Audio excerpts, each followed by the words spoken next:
यत्र यत्र रघुनाथ कीर्तनम। जहाँ भी श्री रघुनाथ की महिमा गाई जाती है वहाँ आंखों में आंसू भरे हुए भक्त हनुमान मौजूद हैं। सुंदरकांड में श्री राम के परम प्रिय भक्त हनुमान जी की लीलाओं का वर्णन किया गया है। उनके द्वारा की गई अद्भुत और अचंभित लीलाओं के कारण ही गोस्वामी तुलसीदास ने इसे सुंदरकांड का नाम दिया। सुंदरकांड रामायण का प्राण है, अतः इसकी महत्ता स्वयं ख्यापित है। वास्तव में सुंदरकांड में सब कुछ रमणीय प्रतीत होता है। सुंदरे सुंदरी सीता, सुंदरे सुंदरः कपिः, सुंदरे सुंदरो रामः, सुंदरे किन सुंदरम। मंगलाचरण के श्लोक में गोस्वामी श्री तुलसीदास ने श्री राम की निर्भर अर्थात पूर्ण भक्ति की याचना करते हुए जगदीश्वर के राम रूप की वंदना की है। माया से मनुष्य रूप धारण करने वाले रघुकुल मणि शांचित, शाश्वत शांति देने वाले, सर्वव्यापी और सभी प्रकार के प्रमाणों से परे हैं। सागर तट पर रीछ राज जामवंत के प्रेरणा भरे वचन सुनकर पवन पुत्र हनुमान को अपनी क्षमता व सामर्थ्य का ज्ञान प्राप्त हुआ। पवन तनय बल पवन समाना, बुद्धि विवेक विज्ञान निदाना, पवन सुखादि कठिन जग माई, जो नहीं होई तात तुम पाई। तुम चुप के बैठे हो, हे हनुमान, हे बलियो, सुनो।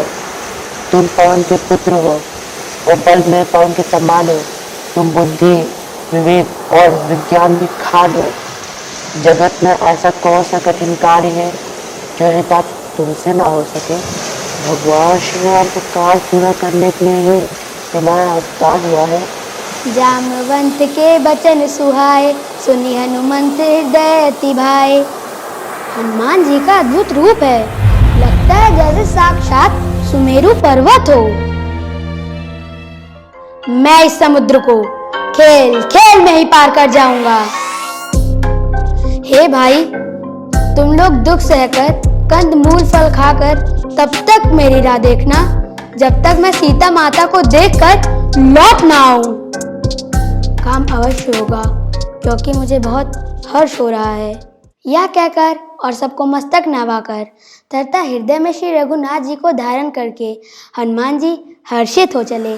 सिंधु तीर भूधर सुंदर, कौतुक कूद चढ़ता ऊपर, बार बार रघुवीर संभारी, तर पवन तनय बल भारी। समुद्र के तीर पर एक सुंदर पर्वत था। हनुमान जी खेल से ही कूद कर उसके ऊपर जा चढ़े और बार बार श्री रघुवीर का स्मरण करके अत्यंत बलवान हनुमान जी पर से बड़े वेग से उछले। श्री राम, जय श्री राम। जिस प्रकार अमोघ बाण लक्ष्य पूरा करके वापस आ जाता था, उसी प्रकार आज हनुमान जी भगवान के द्वारा छोड़ा हुआ अमोघ बाण बनकर जा रहे हैं। अर्थात जाएंगे, काम करेंगे और वापस लौट कर आएंगे, कोई रोक नहीं सकता। समुद्र में एक पर्वत है जिसका नाम है मैनाक। पवन देव के मित्र हैं। समुद्र नारायण ने मैनाक से कहा, ये आपके मित्र के पुत्र हैं, राम कार्य ले जा रहे होंगे, थक गए हैं, आप थोड़ा जल से ऊपर आएंगे तो ये आपके ऊपर उतर करके थोड़ा विश्राम कर लेंगे। मैनाक समुद्र से बाहर आए और बोले, हनुमान जी विश्राम करिए। हनुमान जी बोले, परिचय बताइए। मैं आपके पिताजी का मित्र हूँ। हनुमान जी ने उसे हाथ से छू लिया और फिर प्रणाम करके कहा, राम काज कीन्हे बिनु, मोहि कहाँ विश्राम। श्री रामचंद्र जी का काम किए बिना मुझे विश्राम कहाँ। अबू के अमोघ बाणों की भांति हनुमान जी को लंका की ओर बढ़ते देख देवताओं ने उनकी बल और बुद्धि की परीक्षा लेनी चाहिए और इसके लिए उन्होंने सर्पों की माता सुरसा को भेजा। मार्ग रोक कर सुरसा ने अपना विकराल मुख खोल दिया और बोली, बहुत दिनों बाद देवताओं ने मेरा आहार भेजा है। आज देवताओं ने मुझे भोजन दिया है। हनुमान बोले, हे माता, मैं श्री राम का कार्य करके लौटकर स्वयं तुम्हारे मुख में आ जाऊंगा। किंतु उनकी विनती को अनसुनाकर सुरसा ने 4 योजन में अपना मुख खोल लिया। पवन पुत्र ने अपना आकार 8 योजन किया, सुरसा ने 16 योजन रूप बोला तो हनुमान 32 के हो गए। जस जस सुरसा बदनु बढ़ावा, तासु दून कपि रूप दिखावा। जैसे जैसे सुरसा अपना मुख का विस्तार बढ़ाती थी, हनुमान जी उसका दूना रूप दिखलाते थे। उसने 100 योजन रूप किया, तब हनुमान जी ने बहुत ही छोटा रथ धारण कर लिया, उसके मुख में घुसकर फिर बाहर निकला और उसे सिर नवाकर सुरसा से विदा मांगी। सुरसा ने पवन पुत्र की बल बुद्धि की था पा ली, आशीर्वाद देकर वह चली गई। तब हनुमान जी हर्षित होकर चले।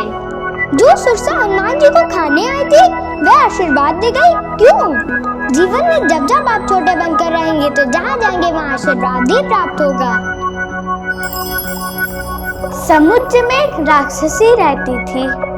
उसका एक ही काम आकाश में उड़ने वाले जीव जंतुओं की परछाई को पकड़ती, खींच के और पानी में डुबा के मार देती। उसने वही जब हनुमान जी से भी किया। हनुमान जी ने तुरंत पर्वत पहचान लिया। पवन पुत्र धीर बुद्धि ऋषि हनुमान जी को मारकर समुद्र के